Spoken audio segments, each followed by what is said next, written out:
to give Randy Moss a lot of credit because Randy Moss has become a very good analyst. He really has for ESPN. He's worked for many different organizations, and I love what he does. I love his personality. I loved his game.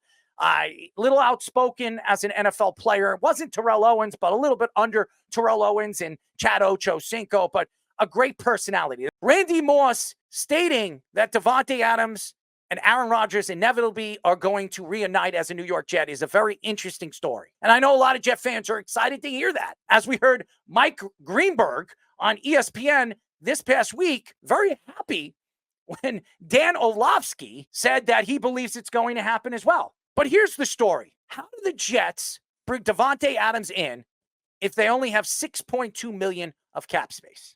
That's the question. What are they willing to trade, by the way? Are they willing to give up a first-round draft pick to try to win a Super Bowl? And I know the Jets haven't won a Super Bowl in 54, 55 years. It's been a long time. They have not won a Super Bowl since 1969 with Broadway Joe. But I'm going to tell you this right now. You cannot give your future up for a guy that's 31 years old and over the last couple of years fighting injuries. Now, he did play a lot last year. I'm watching wide receivers on Netflix. But over the years, even with the Green Bay Packers, he's had problems staying healthy. Now, adding a guy like Davante Adams to this wide receiving core that you have in Garrett Wilson and Mike Williams, and now a bunch of youngsters, this could be as explosive as any Jet team, as any team we've seen in a very long time. But how does this work? And the way Joe Douglas has built this team over the last couple of years, is it worth bringing in a veteran player that is going to demand the ball? This was the year we were going to see Garrett Wilson really explode off the field. We thought it was going to be last year. We watched him all season long, ladies and gentlemen, last year struggle because he had nobody throwing him the ball. Aaron Rodgers went down in 4 plays. Davante Adams last year had a good season. Who was throwing him the ball? Nobody. Jimmy Garoppolo gets hurt, and then they bring in a rookie who's going to start this year. Now, does Davante Adams want to play for the Raiders? He does not. Anybody that knows Davante Adams and anybody watching the wide receiving show on Netflix knows that Davante Adams does not want to be a Raider. He has a lot of respect for the coach over there, the new coach that's taken over in Pierce. And I'm going to say this. Antonio Pierce is a very well-respected athlete, very well-respected coach, very well-respected player over the years in the NFL. But I'm going to tell you this right now. Davante Adams is not going to win with the Raiders. Davante Adams is not going to make the playoffs with the Raiders. He doesn't have a chance to make it with this Raiders team. And I think he knows that. His best chance is with a team that has a tremendous amount of talent, defensively and offensively, right off the board. Now, if the Jets decide not to bring in Haason Reddick, they can use him as a trade piece for Davante Adams.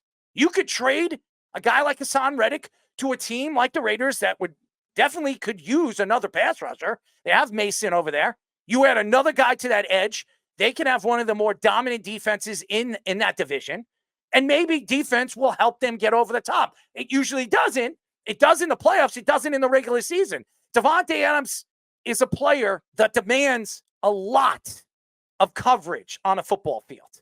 Will it help Garrett Wilson? But here's the problem. Garrett Wilson won't be the number 1 guy. He will be the number 2 guy. Because if you bring Davante Adams in, there's no way you could say Garrett Wilson is going to see 100 balls this year.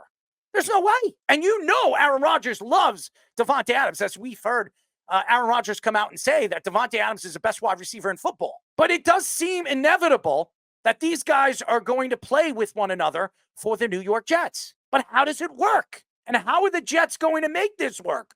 Are they willing to give up their future? Because it's not just going to be a first round this year.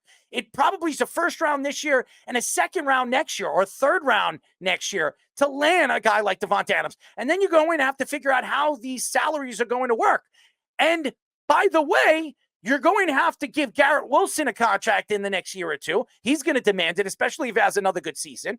You know Sauce is going to want a lot of money. Elijah Verataka is going to expect money in the offseason if he has another good season, if he stays healthy. There's a lot of what ifs, and I understand that Jet fans want to see a Super Bowl. But if you're willing to sell or trade away young talent or future talent for this organization, how does this work?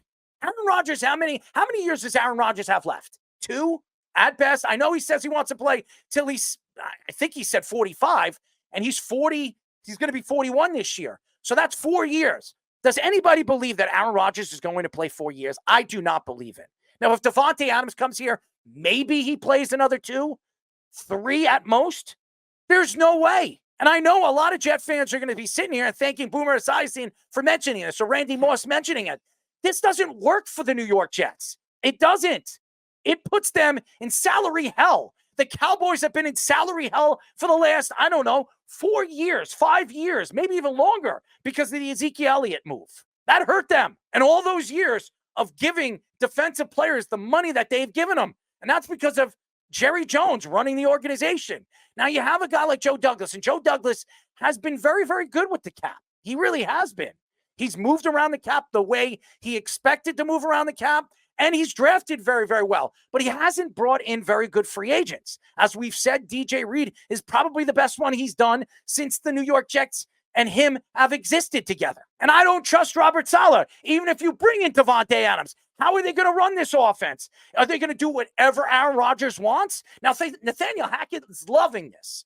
He's loving it because he knows Davante Adams, he knows Aaron, and he's going to look like a superstar. He's going to come back and say, oh, Nathaniel Hackett, he's a great offensive coordinator because he's got 2 fantastic players at their positions. But does this really get the Jets over the hump?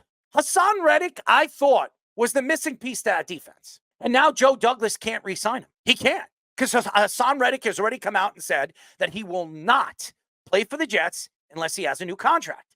And the Jets and Haason Reddick, before this trade happened, they had a conversation with Haason Reddick. And Haason Reddick said he will play under the same contract that he had, his finishing contract this coming year, and then negotiate the deal at the end of the season. Now, all of a sudden, he changed his mind, and the Jets look like fools. Now, what are the Jets willing to move to get a Davante Adams? You're going to have to give up a superstar on this roster. There's no way the Raiders are just going to say, here, we'll take you, we'll take your first and your second next year, and we will give you Davante Adams. They know that the Jets are willing to give up pieces to get a Davante Adams because they think that the Jets think that he's the missing link. He's the missing piece that could get him over the top. I don't believe Davante Adams is the missing link. I think they have all the weapons they need to win a Super Bowl this year. It was really the pass rushing that they had a problem with in some aspects of certain games last year against the better offensive lines in football. Look what the Cowboys did to the Jets early in the season. The Jets could not get to Dak Prescott, and that's why the Cowboys killed the Jets. It's a big problem. That was the piece. This Davante Adams thing, I just don't know if it works. And if you're a Jet fan, you can say whatever you want. You want to sit here and lie to yourselves and think Davante Adams is the answer? He's not. The Jets did everything they can, moved up and down in the second round of the draft to get the guy that they thought was going to be the second man, the consistent player they're going to need in the future to help Garrett Wilson out. Not Davante Adams. And then Mike Williams, and shout out to Mike Williams. I love what Mike Williams said on social media when he heard this story. He says, whatever happens, happens. He is not upset about it, but I would if I was Mike Williams. I think it's a ploy. Why would you want Davante Adams? That takes touches away from you. If I was Garrett Wilson, that would take touches away from me. It doesn't make sense. And everybody keeps saying Breece Hall is a top 3 running back this year. He had a great year last year when he came back and he actually had his touches. If there's all these weapons on the field, Aaron's going to have a ton of weapons all over the field. Why would he hand the ball off to Breece Hall? If you're a draftee or a fantasy draft guy, why would you draft Breece Hall? Does that make sense? Because the Jets aren't running the ball. You know what Aaron Rodgers is going to be doing. He's going to be throwing the ball. So I know Jet fans are excited to hear Randy Moss come out and saying that he's excited to possibly see them reunite. And Boomer Esiason, I don't think Boomer knows what he's talking about. I think Boomer likes to spit out things. I think Randy Moss doesn't know what he's talking about. He could have a relationship with Davante Adams. And I know Davante Adams would probably want out one point this year at some point this year. But I don't know if it's going to be with the Jets. It could be with another team, another organization that's willing to trade away pieces and that is willing to take a contract over like that. So I don't like this move for the New York Jets. And anybody that doesn't know football. And if you're just a fan of Davante Adams, Would you want to see Davante Adams on the New York Jets? Would you like to see him lose some of the touches that he would have on another team, another organization that needs a number one? Because you're going to be fighting who the number one guy is over there with the New York Jets.